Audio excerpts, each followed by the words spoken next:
Мы снова у камина. И снова тепло. И снова хочется быть самим собой. Никуда не спешить.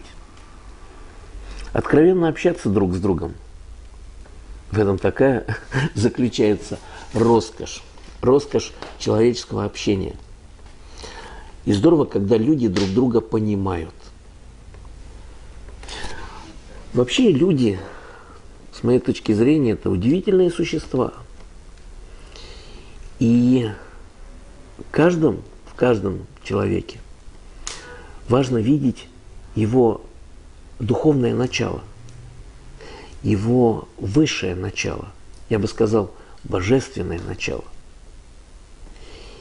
И если таким образом относиться друг к другу, в таком случае, я думаю, наша жизнь будет очень гармоничной и радостной. И что интересно, те люди, которые имеют такую внутреннюю установку, именно так и живут. Они принимают мир таким, каков он есть.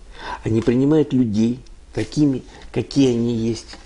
И они не спорят, понимая, что у каждого человека есть своя истина.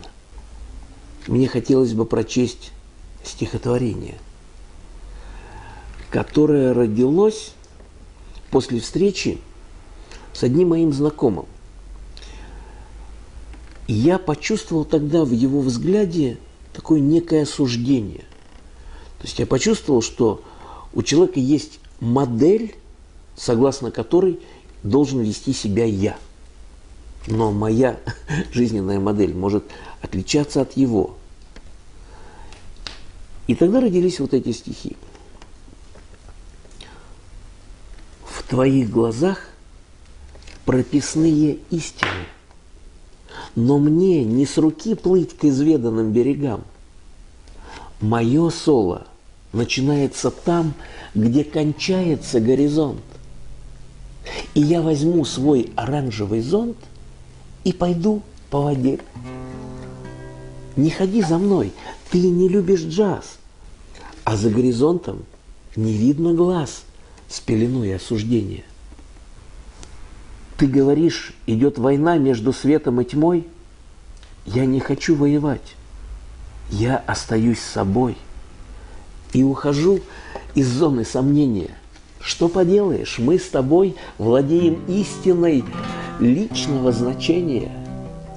Еще недавно я был взрослым и умным, довольным жизнью, благоразумным.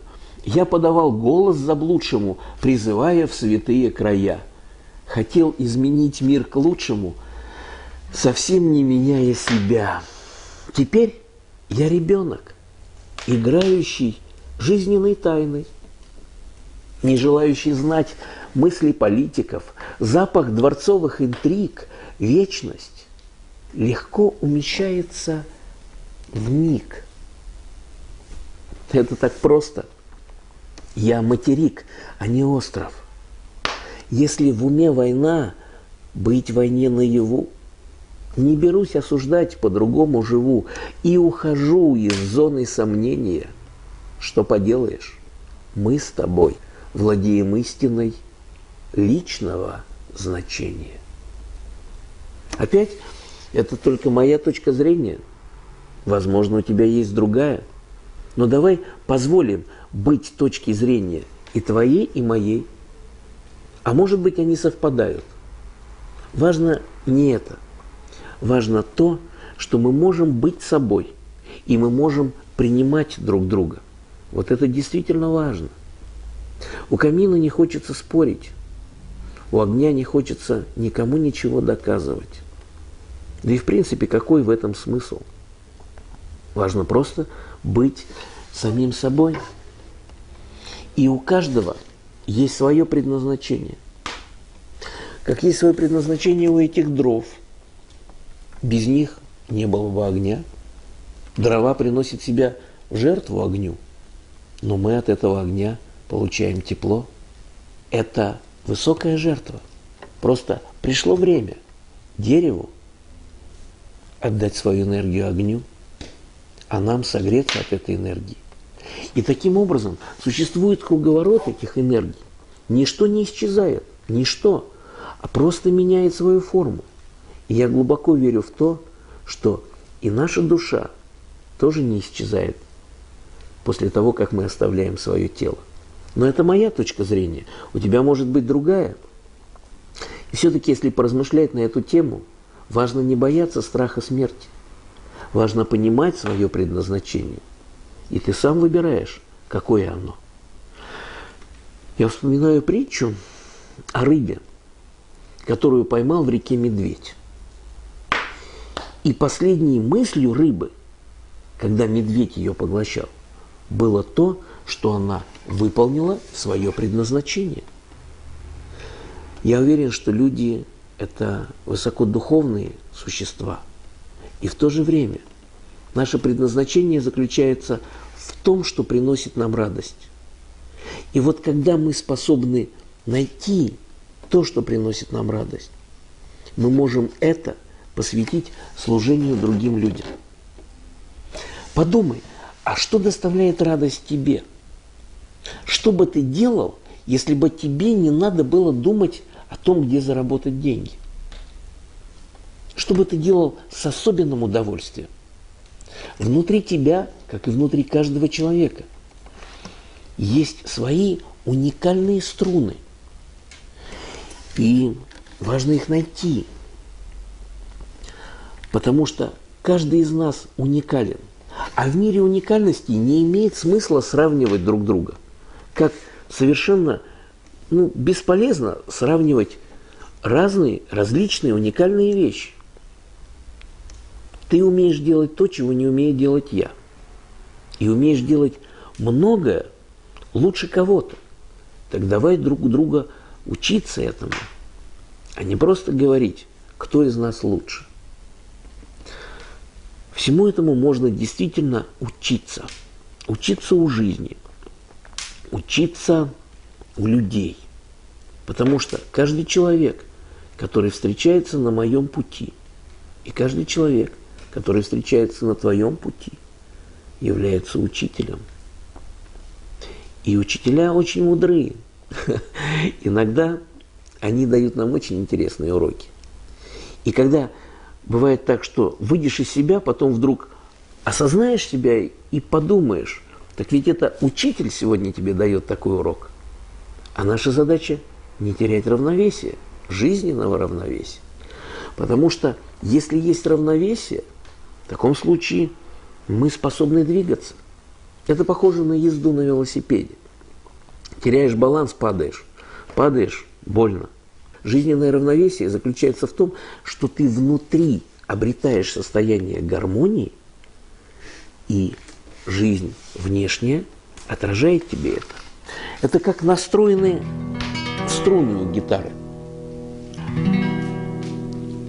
Кстати, есть еще одна песня, но, наверное, я просто из этой песни прочту первый куплет, первое четверостишее. Струны гитары и струны души важно суметь настроить. Как хорошо, что не надо спешить и понапрасну спорить. Как хорошо, что есть я и есть ты.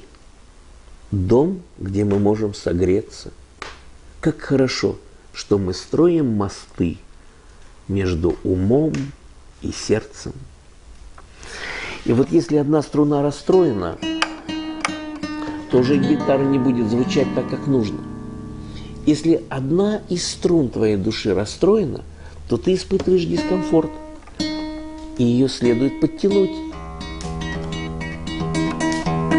Но когда струны настроены, они находятся в ладу между собой, так же, как и разные сферы нашей жизни. И тогда из гитары можно извлекать интересные звуки.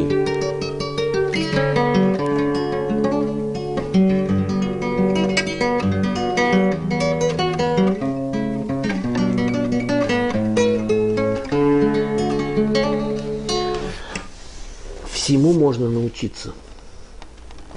И мне бы очень хотелось, чтобы люди передавали этот опыт своим детям, своим близким. Опыт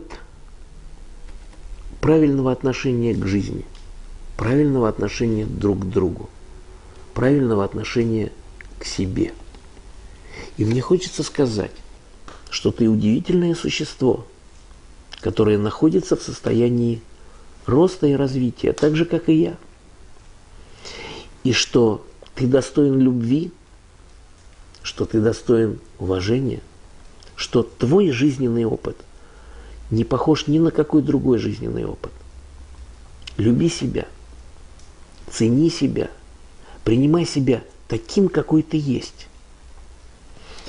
Подумай, если посмотреть на розу в тот момент, когда она еще только-только маленьким росточком пробивается из земли, потом взглянуть на нее чуть позже, ты еще не видишь ни бутона, не чувствуешь ее благоухания.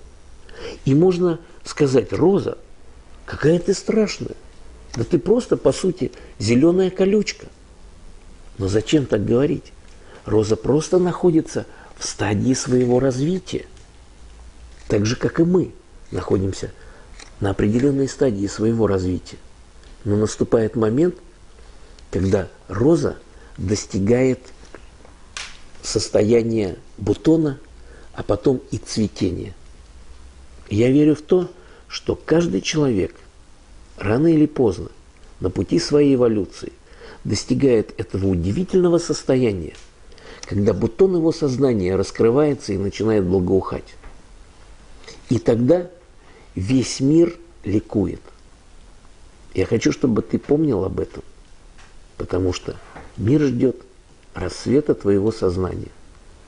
И я верю в то, что ты прекрасное существо, которое создано для того, чтобы нести любовь людям. И наше предназначение каждого человека заключается в том, чтобы служить другим.